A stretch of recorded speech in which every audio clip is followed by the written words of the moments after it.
For a home state kid with strong UVA ties and a passion for volleyball, becoming a head coach for the Cavaliers was a dream not too long ago instead of a reality. This was the dream of Aaron Smith, who was recently named head coach of the Virginia Volleyball program.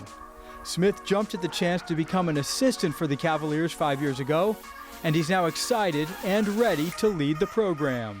I've said this many times, if UVA ever opened up, that's where I would want to be because it's kind of a dream school for me, whether it was as an assistant or head coach. So the job did open up as an assistant, spent 5 years here, not really with the intention of becoming the head coach anytime soon. I've kind of debated, do I need to go somewhere else to get head coaching experience, or hey, maybe at some point this will open up.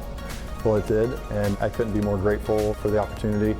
And so now I'm here in the head coach's shoes and loving every minute of it. These first 2 months have been good, some ups and downs just with decision making and hey, what do I do here, what do I do there, how do I get everybody on the same page?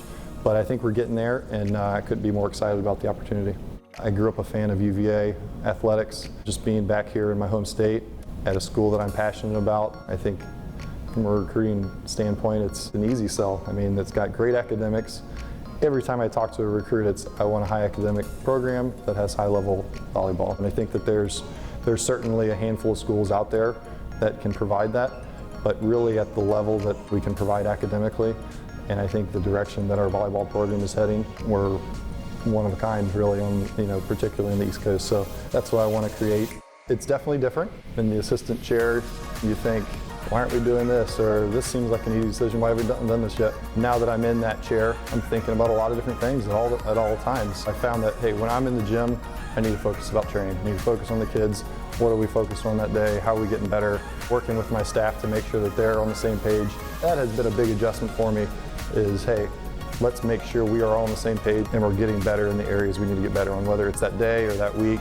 Being in the head coach's chair, it's been a lot of fun. We've had some challenges, but we've also had a lot of positives or things that have come from those challenges. Obviously, I've been part of the program, so I knew some of the challenges, what we'd have this coming into the spring. But we're training hard right now in shorter spurts, keeping the girls fresh, but also working hard in the gym. We're a pretty young team, and so it's a good time to be taking the program over. They're like sponges right now, and they saw maybe some of the issues we've had in the fall. It wasn't a great season for us record-wise, but I think that they have seen some of those things. As a staff, myself and Steph and James in particular have really been able to focus in on some of those things and make some changes culturally, the way we're training, some of the things we're talking about on a daily basis. We've been able to make some big strides in those important areas, I think, so we'll be ready in the fall.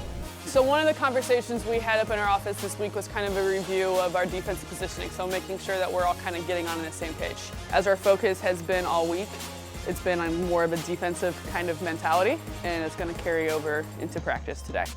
Continuity's been huge for me. Her and I have been very comfortable working together the last 3 years, and the relationship has definitely changed, but in a good way. She challenges me on a daily basis to be better, and it's been really good. Above your forehead, there you go. Get your feet there. Staying low, staying low. We're gonna get a little bit more disciplined here because again, we are not going through this just to go through this. Good, it's good timing block. Good. She knows how I work a little bit, and I think she's figuring me out as a head coach. But having that comfort, knowing, hey, I can trust her, I can rely on her in these areas, she picks up a lot of slack. Any coach wants to win. I want to win in the worst way, but I think that there's more to that. I want my girls to graduate with a world-class experience. That's something that I've spoken with our administration about a lot, as what do they want out of their experience and how do we create that? And whether that's training hard in the gym or being involved in some things outside of the gym, I want to create an environment that the girls want to come into the gym and work hard every day and better their skills and feel like they leave the gym every day knowing that, hey, I just got better. And I'm happy to be here and excited to wear the blue and orange.